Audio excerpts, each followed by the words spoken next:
சே, அக்கறைக்கு இக்கரை பச்சைங்கிற கதை சரியாதான் இருக்கு. என் விஷயத்துல மாமியார் வீட்டில் இருந்தாதான் அதை பண்ணு இதை பண்ணுன்னு உயிரை எடுக்கிறான்னு சொல்லி அம்மா வீட்டுக்கு வந்தா இங்கேயும் அவ இஷ்டத்துக்கு போட்டதை போட்டபடி போட்டுட்டு போய்கிட்டே இருக்காளுங்க.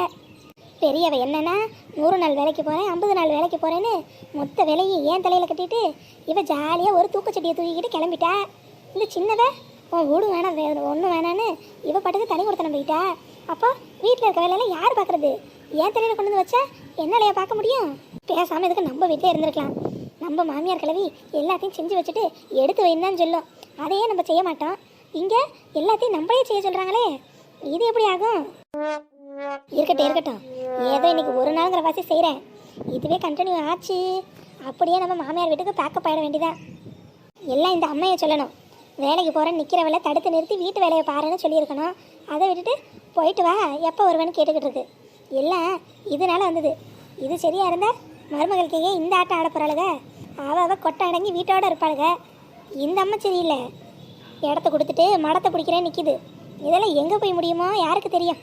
ஏண்டி நிர்மலா, இன்னமும் சமைக்காமல் காய அரிஞ்சுக்கிட்டே இருக்க? இந்நேரம் அன்னைக்காரி இருந்தா சோத்தையே பொங்கி போட்டிருப்பா. நீ என்னென்னா இம்புட்டு நேரமாக காய அரிஞ்சுக்கிட்டு கிடக்க. என்னத்தை சொல்ல? ஏம்மா பேசாமல் இரு சொல்லிட்டேன். நானே உன் மேலே கொலை வெறியில் இருக்கேன். ஏதாவது பேசினேன் அம்புட்டு தான். பேசாமல் இருந்துரு. அட ஏண்டி நிர்மலா, எதுக்கு அம்மா மேலே இம்புட்டு கோவம்? எதுக்கு கோவமா? ஏம்மா உன் மருமக வேலைக்கு போகிறேன்னு சொன்னால் அதெல்லாம் ஒன்று வேணாம் வீட்டோட கதைன்னு சொல்லுவியா? வீட்டில் 1000 வேலை இருக்குது அதை பாருன்னு சொல்லுவியா? அதை விட்டுட்டு வேலைக்கு போன அமைச்சு வச்சுட்டு என்னெல்லாம் கிடந்து வேலை வாங்குற? நான் அம்புட்டு தூரம் சொல்கிறேன், நீ ஒத்த வார்த்தை பேசலையே. நீ பாட்டுக்கு அது போட்ட விடுன்ட்ட. இப்போ என்கிட்ட வந்து கேட்குற இன்னும் ஆகலையான்னு. உன் மருமகளே கூப்பிட்டு சமைக்க சொல்லு, அப்போ தான் சீக்கிரம் ஆகும். ஏண்டி அவள் தான் எல்லாத்தையும் பண்ணி வச்சுட்டு போயிட்டால, ஒரு காயும் குழம்பு வைக்க எம்பிட்டு நேரம்? என்னமோ காலையிலேருந்து நீ தான் எல்லா வேலையும் பார்க்குற மாதிரி சொல்கிற. அவள் துணியை துவைச்சி போட்டுட்டு பாத்திரத்தை விளக்கி வச்சுட்டு காலையிலேயே சமைச்சிட்டு மதியத்துக்கு எல்லா வேலையும் முடிச்சுட்டு தான் போயிருக்கா. ஒரு காய் அரிஞ்சு குழம்பு வைக்க போகிற, இது ஒரு விஷயமா சொல்லு? ஓஹோ, அப்போ நான் வீட்டில் ஒன்றுமே செய்யாமல் தண்டமாக உட்காந்துருக்கேன்னு சொல்ல வர. ஓ மருமக தான் எல்லா வேலையும் செய்கிறா அப்படி தானே? ஏண்டி கூறு கட்டவளே, நான் அப்படியே சொன்னேன்? அவள் செய்கிறான்னு தானடி சொன்னேன். அவள் செய்கிறான்னு சொன்னால் நான் செய்யலைன்னு சொல்கிறேன் அப்படி தானே? நானே என் மாமியார் வீட்டில் இருக்க முடியாமல் தான் இங்கே வந்திருக்கேன். இங்கேயும் வந்து என்ன ஆளுக்கு வேலை சொன்னால் எப்படி? சும்மா ஒரு 4 நாள் ஃப்ரீயாக இருக்கலான்னா விட்றீங்களா? ஏண்டி ஒரு காய் சமனா எம்பிட்டு பேச்சு பேசுகிற? போ, நானே வேணாலும் சமைச்சிக்கிறேன், வச்சுட்டு போ. ஒன்றும் வேணாமா? ஒன்றும் வேணாம், நானே செஞ்சிட்றேன். அப்புறம் இல்லைனா இன்னும் என்ன பேசுவீங்க? ஒரு வேலையும் செய்யாமல் ஓசி சோறு தின்றான்னு. எனக்கு இதெல்லாம் தேவையா? என் புருஷனுக்கு மட்டும் மாதம் சம்பளம் வரட்டும், அதுக்கப்புறம் எல்லாரையும் பேசிக்கிறேன். 1 லட்ச ரூபா வந்ததுக்கப்புறம் அவங்களுக்குலாம் இருக்குது. அடி, நான் இப்போ என்னடி தப்பா சொல்லிட்டேன்? எதுக்கு இம்புட்டு கோவம்? நீ ஒன்றும் சொல்லலாத்தா, ஆளை விடு. ஷே, இதுக்கு பேசாமல் நம்ம மாமியார்கிட்டே இருந்திருக்கலாம்.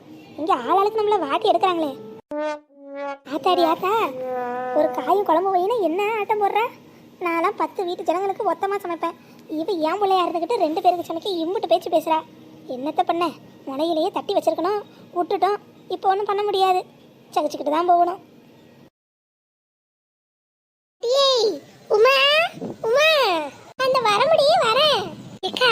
வர வர இந்த உமா பண்ற ஆளுமா தாங்க முடியல. முதல்ல ஊருக்கு முன்னாடி ஆளா வந்து நிப்ப. இப்ப பாத்தீங்களா எம்பிட்டு பொறுமையா ஆடி அசைஞ்சு வேற புள்ள குட்டியை வச்சிருக்க நீங்க நானுமே ஆளா வந்து நிற்கும். இவளுக்கு என்ன?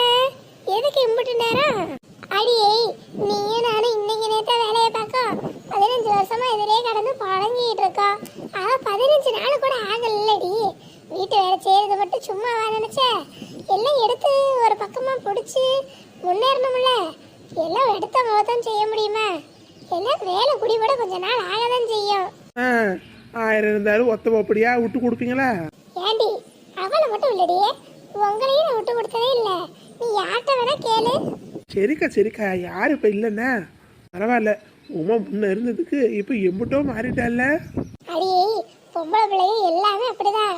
வீட்டில் ஒன்றுமே செய்யாமல் படுத்து டிவி பார்த்துக்கிட்டு செல்லு நோண்டிக்கிட்டு கிடக்குங்க. ஆனால் புருஷன் வீட்டுக்கு போனோடனே எல்லாத்தையும் எடுத்து கட்டிக்கிட்டு பெரிய மனுஷி மாதிரிலாம் நடந்துக்குங்க. அதுதாண்டி பொட்ட பிள்ளைங்க. ஆமாக்கா, சரி அதான் சொல்றீங்க. நான் மட்டும் என்ன, எங்க வீட்டில் காப்பி குடிச்ச டம்ளரை கூட எடுத்து சிங்கில் போட்டது கிடையாது. ஆனால் இங்கே வந்து எல்லா வேலையும் எடுத்துக்கிட்ட பார்த்தீங்களா? ஏக்கா, சந்தடி சாக்கில் இவ பெருமை பாடுறா பார்த்தீங்களா? இவ வீட்டில் எல்லாமே நம்ம சுக்கு பாட்டி தான் செய்யறது. இருந்தாலும் என்னமோ இவளே செய்யற மாதிரி என்ன கதை விடுறா? ஆமாங்கடி, நீங்க வந்து பாத்தீங்க நான் ஒண்ணுமே பண்ணலன்னு. அவங்க செய்வாங்கதான், இருந்தாலும் நான் தான் கூட மாட இருந்து எல்லா வேலைக்கும் உதவி பண்றது. தனியால எல்லாத்தையும் செஞ்சிட முடியுமா? சரி சரி விடு நெடுவாளி, எனக்கு தெரியாதா? மாமியார் மாமனாரே உனக்கு நல்ல விதமா அமைஞ்சிருக்கு, அதனால எல்லாம் சேர்ந்து ஒத்துமையா பிழைக்கிறீங்க. என்ன மாதிரி அமையாம இருந்த வரைக்கும் சந்தோஷம் தான் சொல்லு. உங்க மாமியார் மேல ஏன் மாமியார் பேசிட்டு இருந்துச்சு, அம்மிக்கல்ல சட்னி அரைக்கிறதுக்கு போயில கிளவி வாயை வச்சு அரைச்சு போடுவேக்கா. அடியாத்தி, இந்த நெடுவாளி செஞ்சாலும் செய்வாக்கா.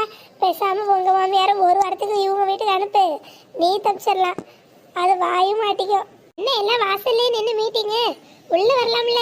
வீட்டுக்குலாம் ஒண்ணும் இல்லடி, நெடுவாளி கதை பேசிட்டு இருந்தா அதான். ஓஹோ சரி சரி, எல்லாம் ஒருட்டு உள்ள வந்துட்டு போங்கடியே. அக்கா நீங்களும் வந்ததே இல்லை பாருங்க, வாங்க ஒருட்டு உள்ள போயிட்டு வருவோம். அதெல்லாம் ஒரு நாள் சாவகாசமா வந்துக்கலாண்டி, இன்னைக்கு ஆல்ரெடி நேரமாச்சு. இப்ப பொழுதோட போன வேற சரி வரும், இல்லைன்னா யார் அவங்கள்ட்ட திட்டு வாங்குறது? அதுவும் சரிதான்க்கா. என்னவுமா வாசனை வாசம் வரைக்கும் வருது, என்ன சமைச்சு எடுத்துக்கிட்ட? காலையிலே கோழி அடிச்சு குழம்பு வச்சாச்சுடி, ஒரே நேரமா முடிஞ்சிடும் பத்தியா. அவரும் சாப்பிட்டுட்டு கட்டிக்கிட்டு போயிட்டாரு, நானும் சாப்பிட்டுட்டு கட்டிக்கிட்டு வந்துட்டேன். பரவாயில்லையடி, இம்புட்டு சீக்கிரம் சமைச்சிட்டியே. காலையிலக்கு செஞ்சிருக்க, மதியத்துக்கும் செஞ்சிருக்க. நீ இப்ப சமைப்பேன்னு எனக்கு தெரியாதே. என்னக்கா பண்றது, எல்லாம் கத்துக்க வேண்டியதா. நீந்த தெரியாது எத்தனை நாள்லதான் சொல்லிட்டு இருக்குது. ஆத்துல பிடிச்சி தள்ளனா நீந்தி தானே ஆகணும். அப்படிதான் இருக்கு ஏன் நிலைமையும் இங்க. சரி சரி, ஒண்ணு ஒண்ணா கத்துக்கிட்டு நம்ம மாமியார் முன்னாடி நீயும் காலையில இருந்தையும் நல்லா வாழ்ந்து காட்டணும். அப்பதான் அது எனக்கு சந்தோஷம். கண்டிப்பாக்கா. சரி சரி, இங்கேயே நின்று பேசாதீங்க, சீக்கிரம் போவோம். நேரம் ஆகிக்கிட்டே இருக்கு பாத்தீங்களா.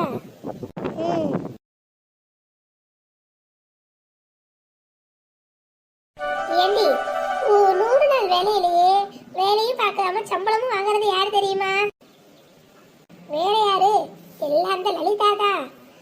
ஒரு வேலையும் பார்க்கறது கிடையாது, அங்க சுத்தி இங்க சுத்தி வந்து நம்மள எல்லா வேலையும் வாங்கி விடுவா. கடைசியில அவ வேலை பார்த்த மாதிரி சீனை போட்டு பாதி படத்தை ஆட்டைய வேற போட்டுருவா. என்ன கால கொடுமை இது. அவளை எப்படிப்பட்ட ஆளு, இந்த கண்ணுக்குள்ள போந்து அந்த கண்ணுக்குள்ள வந்துருவா. அவளெல்லாம் கொண்டு போய் அந்த அலமேலை கிளவிக்கிட்ட விடணும், அப்பதான் அவளும் சரிப்பட்டு வருவா. அலமேல அம்மா மட்டும் வந்துச்சு, இவளை கேள்வி கேட்டு நோண்டி நொங்க எடுத்து போட மாத்துக்க. இங்க வந்து எதுக்கடி அந்த கிளவியை ஞாபகப்படுத்துறீங்க? நானே செத்த நிம்மதியா இருக்கலாம் தானே இங்க வந்திருக்கேன். சரி சரி உமா, கோவப்படாத. என்ன எல்லாம் ஒரே சத்தமா இருக்கு? அட வா லலிதா, சும்மா தான் பேசிட்டு இருந்தோம். சொல்லு என்ன விஷயம்? சொரக்காக்கு உப்பு பத்தலையா கேக்குறா பாரு கேள்விய. சும்மா பேசிட்டு இருக்கிறதுக்கு நான் ஒன்றும் உங்களுக்கு எல்லாம் சம்பளம் கொடுக்கல. அந்தம்மா வேலையை பார்த்தமா கிளம்பணுமான்னு இருக்கணும். இல்ல வேலை பார்த்துக்கிட்டு தான் இருந்தான், இடையில 2 வார்த்தை பேசணும். அதெல்லாம் இருக்கக்கூடாது, அவள்கிட்ட தான் சொல்லுவேன். உங்கள் இஷ்டத்துக்கு பேசுறதுக்கு பண்ணுறதுக்கெலாம் இது ஒன்றும் உங்கள் வீடு கிடையாது, வேலை பார்க்க வந்த இடம். நான் கொடுக்குற சம்பளத்துக்கு வேலை பார்த்து தான் ஆகணும். அப்புறம் இந்த லலிதா லலிதான்னு பேர் சொல்லி கூப்பிட்றதெல்லாம் வேணாம், மேடம்னு கூப்பிட்டா போதும். இதுதான் உங்களை மாதிரி ஆளோடலாம் பழக்க வழக்கம் வச்சுக்க கூடாதுங்கிறது. பேர் சொல்லி கூப்பிட்றாங்களாம், பேர் சொல்லி சூப்பரண்டு மேடம்னு கூப்பிட்டா கூப்பிடுங்க, இல்லை மேடம்னு மொட்டையாக கூப்பிட்டாலும் போதும். இந்த பேர் சொல்கிறதெல்லாம் வேணாம். நேத்து வரைக்கும் தெருவில் தெரிஞ்சவ இன்னைக்கு சூப்பரண்டுன்னு ஒரு பதவியை வச்சுக்கிட்டு என்ன வாயடிக்கா? இவ வீட்டு பணத்தையா தூக்கி கொடுக்குறா? கவர்மெண்ட் பணத்தை கொடுக்கறதுக்கு என்ன கேள்வி கேட்குறா? என்னது இருக்கட்டும், நாளை பின்ன தெருக்குள்ள தானே வரணும், வரப்ப இருக்கு இவளுக்கு. சரி சரி, எல்லாம் போஸ் கொடுங்க, ஃபோட்டோ எடுக்கணும். இங்க பாரு வசந்தி, அவ பேசினா பேசிட்டு போறான், இல்லை இங்க இருக்க வரைக்கும் தானே போட்டோலாம் எடுக்கிறேங்கிறா. மூஞ்சி சிரிச்ச மாதிரி வச்சு போச கூட்டுடி, அப்பதான் நல்லா இருக்கும். நீ பாட்டுக்கு முறைச்சிக்கிட்டு நிக்காத. ஆமா ஆமா, நானும் கையில அருவாலாம் வச்சிருக்கேன், நல்லா சந்தோஷமா போஸ் கொடுத்தாதான் போட்டோல நல்லா வரும். நான் ஐயனார் மாதிரி அருவாளை தூக்கி நிக்க போறேன். நீயும் மண்வெட்டியை தூக்கி பிடி, அப்பதானே நல்லா இருக்கும். சரி சரி, போட்டோன்னு வந்துட்டா நான் அதெல்லாம் பார்க்க மாட்டேன், அப்போதைக்கு சிரிச்சுதான் வைக்கணும். ஏன்னா காலத்துக்கு போட்டோல உம்மனா இருக்கிறது. வாங்க போச கொடுப்போம். எல்லாம் ரெடியா? ஒரு நிமிஷம், போட்டோல இந்த கலப்பு தெரிஞ்சா நல்லா இருக்காது, அதான். இந்த இருப்பு சட்டி என்னமோ கையில பாத்திரத்தை வச்சிட்டு இருக்க மாதிரில இருக்கு, இதையும் தூக்கி போட்டுருவோம். நான் மட்டும் எதுக்கு அருவாளை வச்சுட்டு இருக்கணும்? நானும் தூக்கி போடுறேன், வாங்க எல்லாம் சேர்ந்து ஒன்னா இடத்துக்கு போட்டோ. வசந்தி கையை கொடு, எல்லாம் கையை கொத்துக்கிட்டு சூப்பரா போட்டோக்கு போஸ்ட் கொடுப்போம். மல்லிகா அக்காவையும் கூப்பிடுவோமா, சேர்ந்து எடுத்துக்கலாம். லலிதா ஒரு 2 மல்லிகா அக்காவையும் கூப்பிட, நாங்கெல்லாம் சேர்ந்து எடுத்துக்கிறோம். மல்லிகா அக்கா வருது உனக்கு பிடிக்கலையா? நாங்களும் சேர்ந்தாதான் குரூப் போட்டோ நல்லா இருக்கும். நீயும் வேணவா, சேர்ந்து செல்ஃபி எடுத்துக்குவோம். உங்களெல்லாம் வச்சுக்கிட்டு முடியல, எல்லாரும் கையை விடுங்க முதல்ல. இங்க என்ன ஸ்கூல் முடிச்சு குரூப் போட்டோவை எடுக்கிறோம்? அவ வேலை பார்க்குற மாதிரி போச கொடுங்கன்னா மண்வெட்டியை தூக்கி போட்டுட்டு வந்து எல்லாம் லாலா மாதிரி நின்றுட்டு இருக்கீங்க. இந்த போட்டோவை படம் முடிச்சு வீட்லயே மாட்டுறது, அதெல்லாம் கையை விடுங்க. என்ன லலிதா இது? நீ தானே போட்டோக்கு போஸ் கொடுங்க. இப்ப போஸ் கொடுத்தா இப்படி மூஞ்ச காட்டுற. ஏதாவது சொல்லிட்டு போகிறேன். உங்களை 3 பேரும் சேர்ந்து குரூப் ஃபோட்டோ எடுத்து நான் என்ன வீட்டு செவுத்துலையே மாட்ட போகிறேன்? 3 பேரும் வேலை பார்க்குற மாதிரி போஸை கொடுங்கடின்னா அவ சிரிச்சுக்கிட்டு முடியை சரி பண்ணிக்கிட்டு கையை கோத்துக்கிட்டு நின்னா இந்த ஃபோட்டோ எடுத்து நான் என்ன பண்ணுறது? அவ கலப்பு கொத்தை எடுத்து வேலை பார்க்க ஆரம்பிங்க. அதை தான் நான் ஃபோட்டோ எடுக்கணும். அதை முன்னமே சொல்றதுக்கு என்ன? இப்போயாவது போஸை ஒழுங்காக கொடுங்க.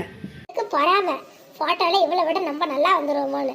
சே, ஆ இப்படி கொடுங்க போஸை. போதும் போதும் எடுத்தாச்சு. போஸ் கொடுத்ததெல்லாம் போதும். ஒழுங்கா வேலையை பார்க்கணும். இல்லை அரை நாள் சம்பளம் தான் சொல்லிட்டேன். இவளுக்கு இருக்குடி உமா. வரட்டும், நாளை பின்ன தெரு பக்கம் வரணும்ல, அப்ப இருக்கு இவளுக்கு.